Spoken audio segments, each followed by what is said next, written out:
Okay, hey everybody. Trying to do a quick video for you guys here while I'm kind of laid up. I apologize for being out again for several days.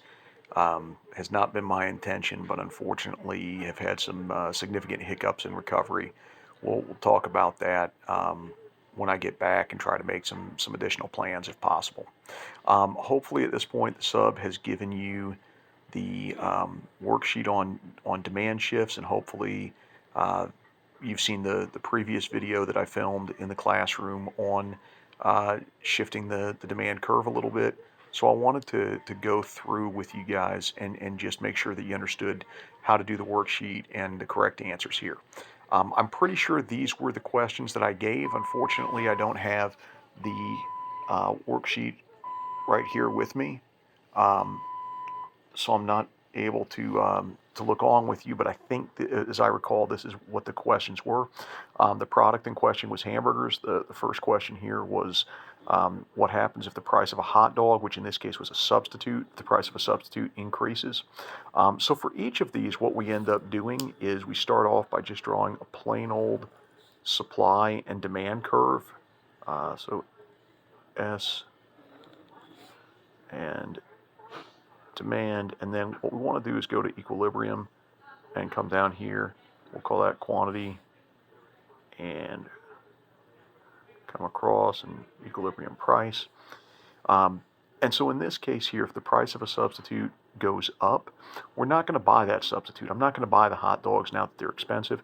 I'm going to buy the hamburgers instead. And so what will happen here, the demand is going to increase for my hamburgers. So I'm going to say this is a demand increase, and that means I shift the demand curve to the right. I'm going to draw a separate demand curve over here on the right. I'm going to call that D2. And then this is the part a lot of people forget. You need to go to that second equilibrium now, where the supply curve and the second demand curve come together. And what we see is that we've got a new quantity, which is also increased, and we've got a new and higher price, which is increased as well. So in this case, the demand has gone up, the price has gone up, the quantity has gone up, all because the price of hot dogs went up. Okay, the second question here, if the price of relish or ketchup, sorry, I know I'm kind of getting out of focus here. There we go. If the price of relish or ketchup goes up, these are things that would be complements for a hamburger, things that we would put on a hamburger. If the price of a complement goes up, then we're less likely to buy those complements, and then the demand for the hamburger itself would go down. So same concept here. We draw a plain old supply demand curve, and we're going to make sure we label them: supply, demand, quantity, and price. How you doing with your breathing? Would you like And a breathing treatment? then we're going to go You here okay? Still doing um, okay? All right, because we'll see you later. these are more expensive. We're not going to buy these, and because we're not going to buy these, the demand for the hamburgers is going to go down. We're less likely to buy the burgers. So we're going to see the exact opposite. Instead of shifting from here to here, we're going to shift from here to here. We're going to draw a second demand line that is going to be underneath here or to the left. We're going to call that D2. We go to our second equilibrium. Yep, if you want to throw it right over there, awesome. Thank you so much. The quantity has gone down, and the price has gone down as well. So again, this is the classic demand decrease shift. Thank you so much. This is the demand decrease. This one's the demand increase, okay? What I may do on these next ones is just kind of refer back to these two graphs, because there's essentially only two graphs that you need to know at this point, the increase and the decrease. You do need to label them both, though. The third question said, if our income goes up, what happens to hamburgers? Well, this depends on if hamburgers are a normal good or not. If hamburgers are a normal good, then we're going to see this first graph here. We're going to see an increase.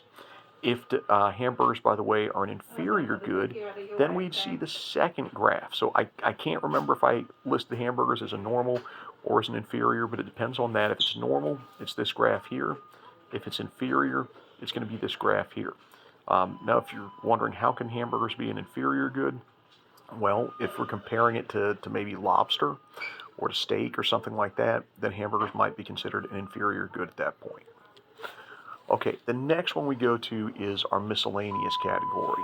That is tailgates. If tailgates and barbecues become more popular. If that is the case, then obviously we want more tailgates, we want more barbecues, we're going to get more hamburgers. And so our demand for hamburgers would increase in this case. So again, we would see this situation right up here. We'd have a demand increase for burgers. And that's the key thing here. This is in the taste and preferences category. It wouldn't fit into anything else. We don't know why tailgates or barbecues have become more popular in this case. They just kind of did. And so that fits into our taste and preferences where because this was more popular, because this just sort of happened, we're going to have an increase in our demand here for this. Okay, shifting over for a second, we'll look at number 5. And number 5 was asking about the price of French fries. Now, fries would be considered a complementary good for a hamburger. These would be considered two things that go together. And if the price of fries are cheaper, I'm more likely to get the fries. Well, if I'm more likely to get the fries, I'm also more likely to get the burger that goes with it. And so again, plain old supply, demand, quantity, and price. And then we're going to have a demand increase. So since the fries got cheaper, I'm likely to get the fries, and now I'm going to buy the burger as well. So shift it to the right. Demand increase, that's a quantity increase as well, and that's a price increase. You always want to make sure that you're labeling P2 and Q2 as well. Always make sure that we're labeling those P2 and Q2 so that we can kind of keep those straight. Now, a couple of quick examples of this, because this happens quite a bit. Are you good? I'm gonna grab your discharge discharge now, so if you Perfect. want to cough in your eye. Perfect. Thank you so much. Turn you off right Awesome. there. Thank you. You don't need this no more. You're going. All You're right. going with the people that left. Perfect. Perfect. Perfect. Let's try and take this Awesome. off. I'll come So- in and take off your ID. Sorry, guys. Hang with me just a second. No, you're good. I appreciate it. Okay, and we can take this off too.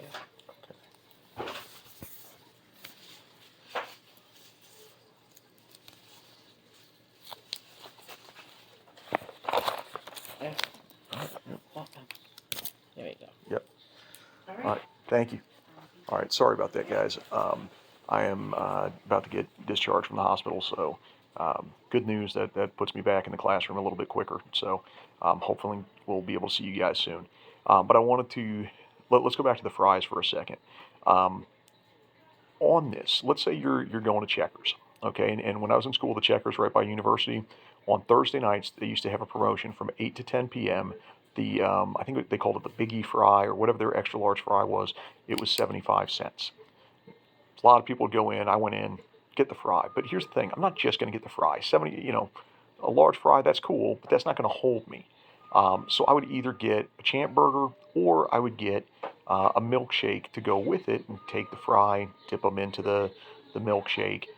So they get you in with one good, and then you typically buy the other good to go with it as well. Different places in town have used, different nightclubs have used different promotion.